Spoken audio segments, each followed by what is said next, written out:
Hello again. We're continuing the subject of light. Can you remember the last lesson? We said that if you increase the frequency, then you increase the energy in the wave. And also we looked at the relationship between frequency and wavelength and how they were inversely proportional to each other. So this is just a diagram I've just taken off the internet. And it shows that if you increase the frequency, you decrease the wavelength. So if the frequency is very high, the wavelength is very, very short. Yes, and if the frequency is very low, then the wavelength is very long. So long wavelengths or low frequencies are called radio waves. Long radio waves, FM and AM radio. On your car stereo, of course, you have a radio. So that's radio waves. Slightly higher frequency, microwaves. Your microwave oven uses microwaves. Then we get infrared. We've already talked about infrared. We talked about radiation as a way of transferring heat from one point to the other.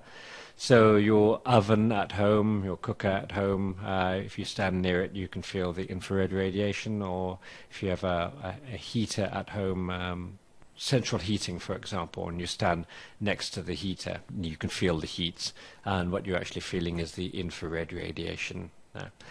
And then we get visible light, and visible light, the wavelength varies between about 400 nanometers to 700 nanometers. Nano actually means 1 billionth, so we're talking about billionths, yes, of a meter here, very, very small. I mean, it's incredibly small, isn't it? Billionths of a meter. Whereas if you were to look at, for example, FM radio, you're looking at the wavelength being about 1 meter. Yes. Okay, so visible light. Then when we go to an even higher frequency, we have ultraviolet. You've got to be very careful of ultraviolet lights. For example, when you go onto the beach. Yes, if you spend too long on the beach, you can get sunburn, and the sunburn is mainly caused by ultraviolet radiation.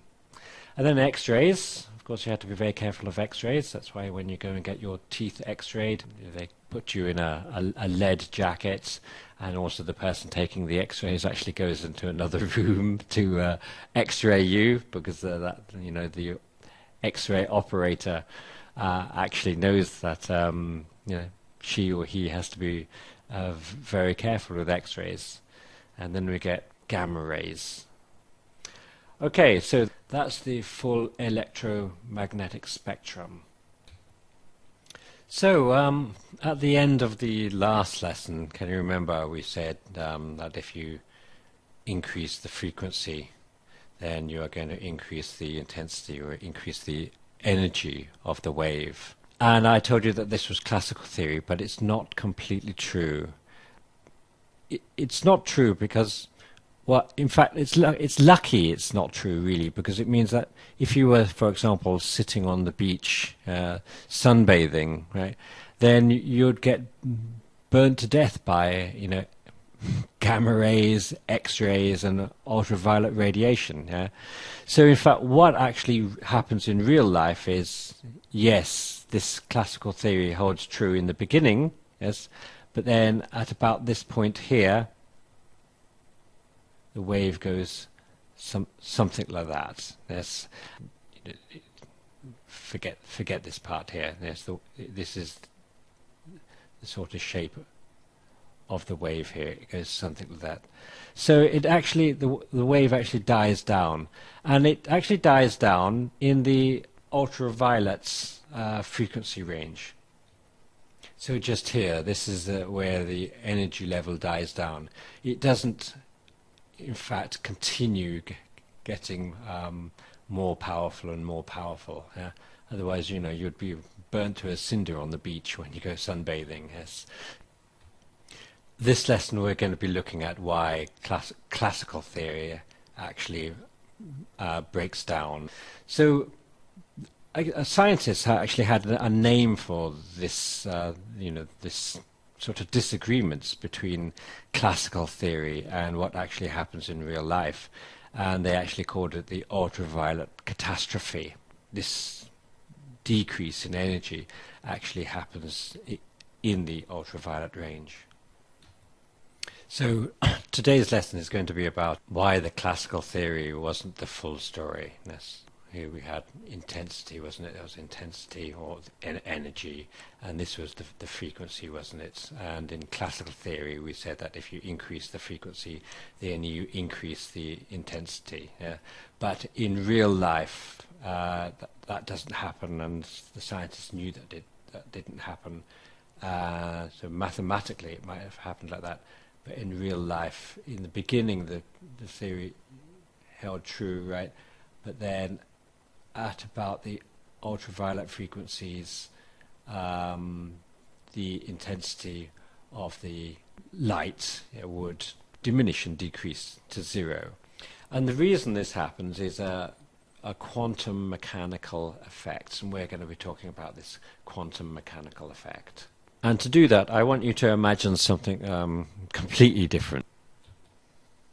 Imagine there's this lorry, and this lorry is going around to different schools in your area, and it's delivering paint. So in this lorry there are thousands and thousands of tins of paint, quite heavy tins, but thousands and thousands of tins anyway. And it arrives at your school, and your teacher says to you, "Come on, children, let's go out and get some paints." So you go to the lorry. So let's quickly draw a lorry. There's the lorry there.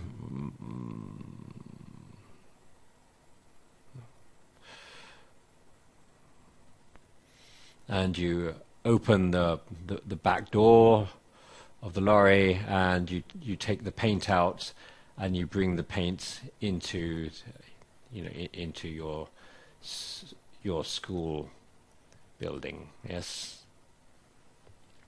But the company who supplies the paint, they've done something rather strange with the tins of paint. And you need to look at this spreadsheet here for me to explain what the paint company has done. What they've done is they've put the paint tins, the tins of paint, into boxes. Now, some boxes contain no paint. Some boxes contain 1 tin of paint.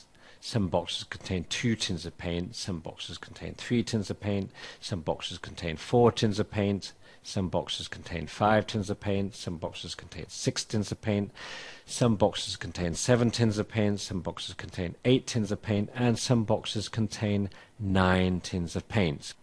So at the top of this spreadsheet, I've shown how many tins of paint there are in the different color boxes. For example, the yellow box has 9 tins of paint. Now, in your class, some of the children are very strong, and some of the children are, not so strong, and some of the children are rather weak. And so some children decide, to, for example, take the box with 3 tins of paints. Yes, other children might be stronger. In fact, most of the children are quite strong, and they can carry boxes with 5 tins of paint. Right, but certainly nobody is strong enough in the class to carry a box with 8 tins of paint in it, and because nobody is strong enough to carry a box with 8 tins of paint in it, nobody is strong enough to carry a box with 9 tins of paint either. So let's see what actually happens when the children go to the lorry and start taking the paint out of the lorry and bringing it into the school. Luckily, there's not a child stupid enough to take the box which is empty, which has 0 tins of paint in it. But let's say there's a child and he's got a bad back. He decides to take this box, so 1. Right? Oh yes, and just look at what happens to the graph here as I start filling it in. Okay, right there. So then there's a slightly stronger child, and he takes another box in, but this box has 2 tins of paint in it.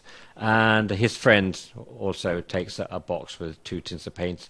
And then a child who's slightly stronger, well, there's 3 children, and they take boxes into the school, and each box contains 3 tins of paint.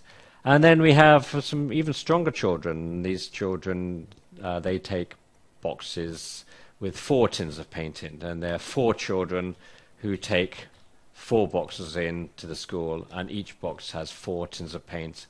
And then, most of the children, they are, they're quite fit and strong, and they decide to take the boxes with 5 tins of paint, because they're quite strong and they want to get the work done. So there are 5 children who do that. Okay, then there's the very strong children, and the very strong children, they decide to take the boxes which contain 6 tins of paint. But there are not so many very, very strong children. Yeah, just 4 of them. And then there are really, really strong kids, and there are only 3 really, really strong kids in the school. And they're really big kids, and they're very, very strong. And they decide to take the very, very heavy boxes with 7 tins of paint in. But nobody is strong enough to take the boxes with 8 tins of paint in. Nobody's strong enough to take this box, right? And because nobody's strong enough to take this box, nobody's strong enough to take this box, the box with 9 tins of paint. So the school has all the tins of paint it needs. It's got its 100 tins of paint now, right? And if we total up, let's see, here we had one child bring a box in, and it had 1 tin of paint. Here we had 2 children bringing in 2 boxes. Each box had 2 tins of paint, so that was a total of 4 tins of paint. Here there were 3 children. Each children carried 3 tins, and that's 9 tins of paint. Okay, this is 16 tins of paint, 25 tins of paint, 24 tins of paint, and 21 tins of paint. So if we plot that as a graph here, we get this graph like this.